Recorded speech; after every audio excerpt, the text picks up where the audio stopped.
Welcome back to This is a Commander channel, where this is a Commander channel, and today I'm going to talk about Commander Tough Rules and Cool Interactions, episode 150.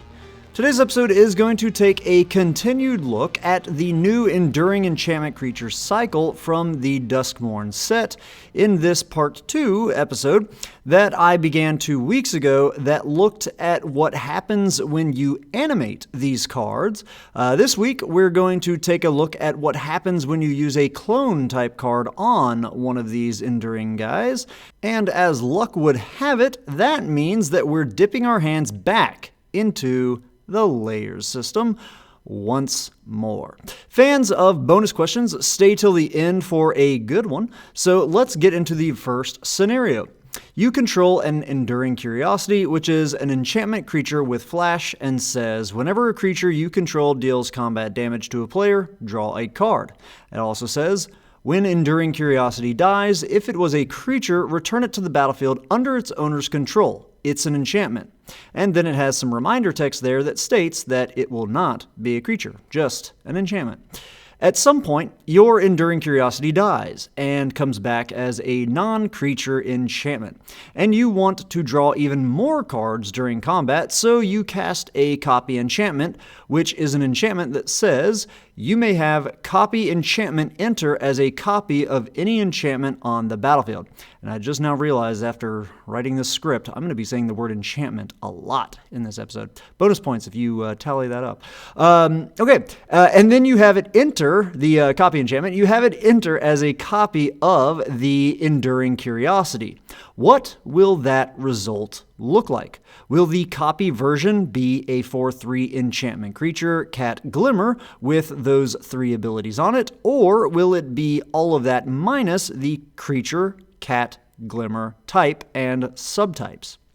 So as I said earlier, this is indeed a layers situation, as the triggered ability on the Enduring Curiosity does apply a continuous effect to the itself when it is brought back, a continuous effect that is removing the creature type from it. And when we look at the layers system, we can see that layer 4 is the type layer as stated by CR 613.1d. So then what layer is the copy enchantment applying in? And that would be layer 1 as stated by CR 613.1a. Thankfully, this means that we don't have to be getting into all that timestamp stuff and dependency stuff with them applying in different layers. So the copy enchantment's replacement effect for how it enters the battlefield as a copy of something else will apply first. It will look at the object it's coming in as a copy of before other continuous effects have started to alter that object. So before it's been modified to lose its creature type, and therefore its subtypes, the copy enchantment will enter as a creature version of the Enduring Curiosity, even though the original one isn't currently a creature.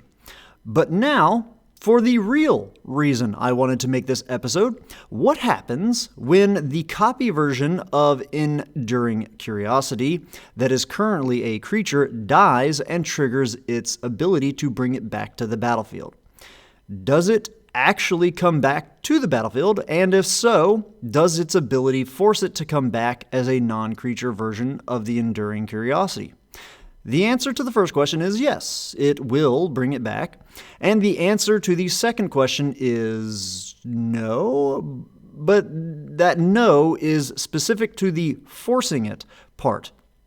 You could choose to bring it back as an Enduring Curiosity again, because it will actually come back as a copy enchantment that still has that replacement effect on it that says you may have copy enchantment enter as a copy of any enchantment on the battlefield.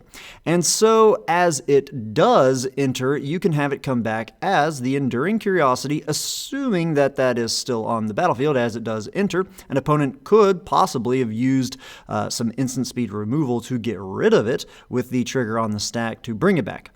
But this is where things get really interesting.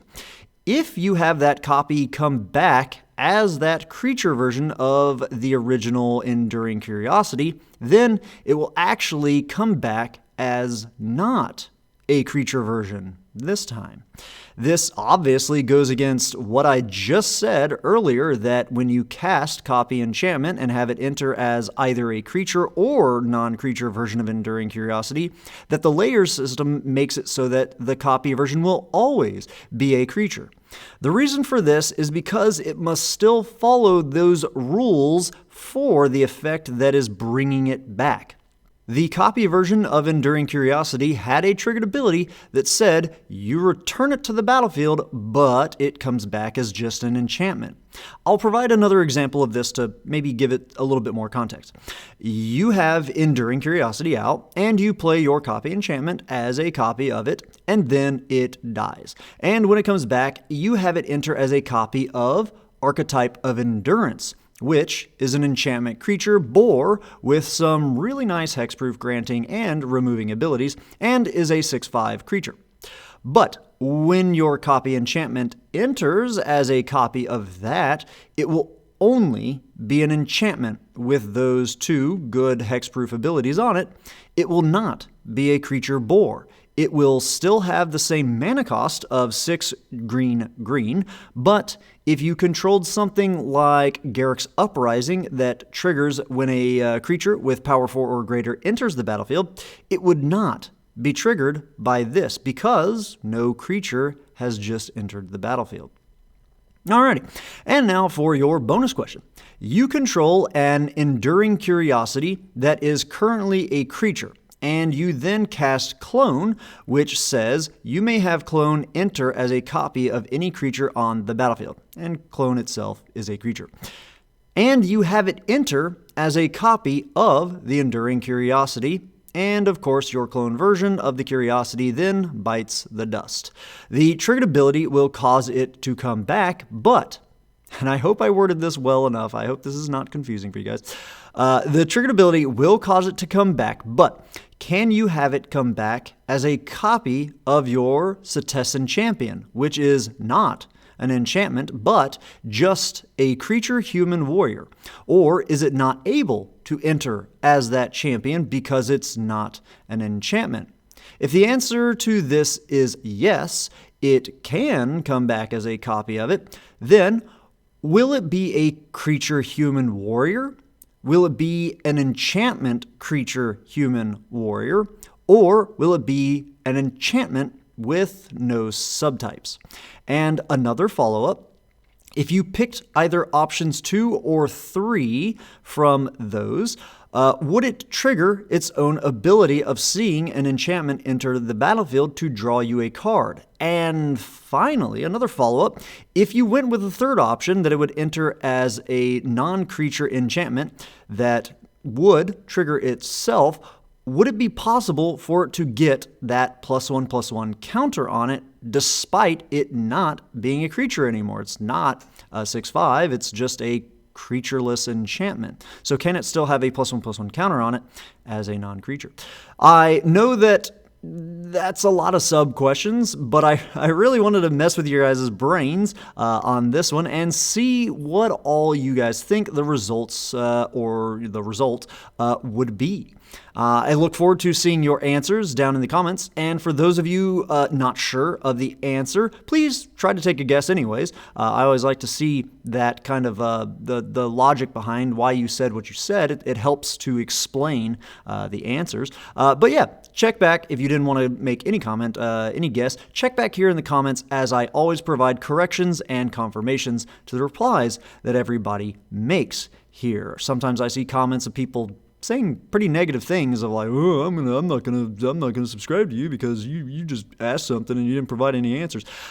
I get really weird comments like that, and it always kind of just bugs me a little bit. I just want to give you guys a chance to guess. I'm rambling now. I'm going off script if you guys couldn't tell. But yeah, I like to give you guys a chance to guess and not have the answers just spelled out in front of you right now. So yeah. Back to the script. Anyhow, that's all I've got for today's episode. As always, I hope that all of you have found this video to be entertaining at least, and I hope that a few of you have even learned something about the crazy rules in this great game of Magic. Have a good one. Ta-ta. And now for more rambling. It's cold. Oh my gosh, I miss the warm weather. I'm always cold. The interesting thing about recording these videos during the winter, I have to turn off the heat or else it makes too much noise in the background that I have to like edit out. So I'm gonna go turn on the heat now and turn this recording off for the people that happen to stick around for this. Okay, ta-ta.